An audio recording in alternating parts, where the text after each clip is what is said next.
everyone. Zayda and I are here today to share with you the phonetic alphabet.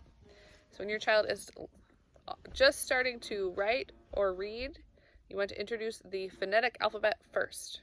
So that's the sound of the letters rather than the names of the letters, so they can start sounding things out on their own. So Zayda, are you ready? Yep. Here we go. The phonetic alphabet. A. A. B. B. K. K. D. D. E. E. G. G. H. I. I. J. J. K. K. O. O. N. N. A.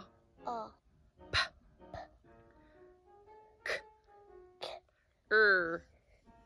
R. S. T. A.